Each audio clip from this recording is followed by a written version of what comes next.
প্রথম দিনেই গেছিলাম, তখন সেক্রেটারি আর অন্যান্য যারা ছিলেন অফিসারদের সঙ্গে কথা হয়েছে। প্রায় 6,500 একটা শর্ট লিস্ট আগে সরকারের সঙ্গে করা হয়েছিল, ওইটা আপাতত রেডি করা হচ্ছে। আমরা ক্যাবিনেটে সিএমের সঙ্গে কথা বলবো, কারণ কি কর্মচারী নাই বলে অনেক জায়গায় কাজ আটকে গেছে। বিশেষ করে যারা প্ল্যানিং করেন, অফিসার আছেন, ইঞ্জিনিয়ার আছেন, সংখ্যা কম, একজন 4টা পঞ্চায়েত দেখেন, ফলে সব ডিলে হয়ে যাচ্ছে। কেন্দ্র তো পয়সা দেবে, পয়সাটা কাজে লাগাবে কি? ইনফ্রাস্ট্রাকচারই নেই। সেই জন্য ইমিডিয়েটে একটা লিস্ট যেটা রেডি আছে ওটাকে আমরা পার করবো। তারপরে ধীরে ধীরে বহু কর্মচারী আছেন যারা ভিন্নভাবে ডিপ্রাইভ আছেন, তাদের কথাও ভাবা হবে। দেখি আমাদের বিধানসভাও বসবে, আর নেক্সট ক্যাবিনেট মিটিংয়ে আমি বলবো সিএমকে, তো আস্তে আস্তে এগুলো যাতে হয় সেটা দেখব। না, কিছু তো দাম বাড়বেই, জিনিসপত্র বাড়ছে, কিন্তু দুধের কোয়ালিটিও দেখতে হবে। এক সময় একবার টেস্ট হয়েছিল, 100 প্রকার দুধ এখানে কোনোটাই পাস করতে পারেনি।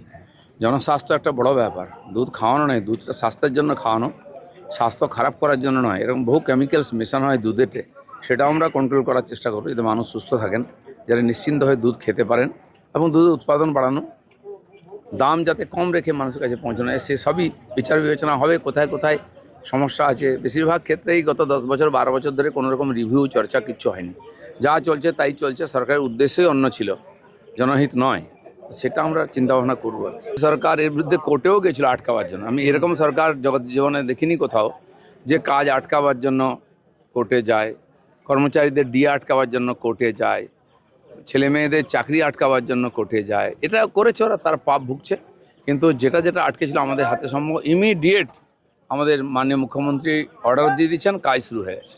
পশ্চিমবাংলার লোক ভাবেনি যে এত তাড়াতাড়ি বুলডোজার রাস্তায় নেমে যাবে, কিন্তু বাস্তবিক পরিস্থিতি আমাদের বাধ্য করছে এটা করতে, আর সেটা শুরু হয়ে গেছে। কিছুই অসম্ভব নেই। পশ্চিমবাংলায় সবচেয়ে বেশি বেনিয়ম অতিক্রমণ হয়েছে, কাউকে ছাড়া হবে না, সে যত বড় যাই হোক। আইনের বাইরে কেউ গেলে তাকে আইনের ভিতরে নিয়ে আসা হবে।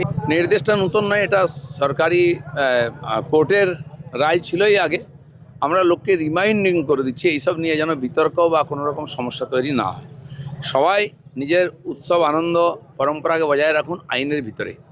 কোর্ট যে আইন দিয়েছে, সরকার যেটাকে মেনে নিয়েছে, সেটাকে সবাইকে মানতে হবে, সেটা এগুলো রিমাইন্ডিং দেওয়া হচ্ছে। একদিন ডিম ভাত যেটা 5 টাকায় ছিল, ওটা চালু থাকবে, তার সঙ্গে মাছকেও ইন্ট্রোডিউস করা হবে, আর একটু তার কোয়ালিটি ঠিকঠাক করা হবে, যাতে লোক খেতে পায়। একটু কোয়ান্টিটি বাড়ানো হবে, আরও বেশি জায়গায় করা যায় কিনা, এটা গরিব মানুষদের জন্য ব্যবস্থা আছে, সেটাকে ঠিকঠাক করা। এই ক্ষেত্রে কি কোনো দিনক্ষণ ঠিক হয়েছে, বা ও সঙ্গে সঙ্গে লাগু হয়ে গেছে? সিএম বলে দিয়েছেন যত তাড়াতাড়ি সম্ভব ওটা চালু হয়ে যাবে। আপাতত 5 টাকা আছে, দেখা যাক, যদি মনে হয় বাড়াবার দরকার আছে, খরচা যদি বাড়ে তখন সরকার ভাববে।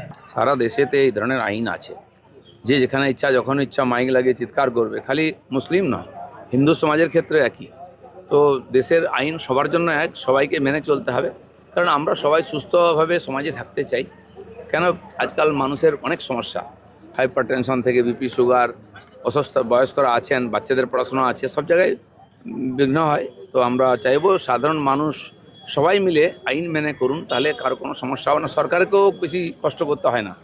সমস্ত রকমের আমি দেখেছি, এই বিশ্বকর্মা পুজো, একটা ঠাকুর রেখে দিয়েছে, আর কয়েকটা বড় বড় বক্স রেখে দিয়েছে, আর কিছু নেই, আর সারাদিন বেদম আওয়াজ।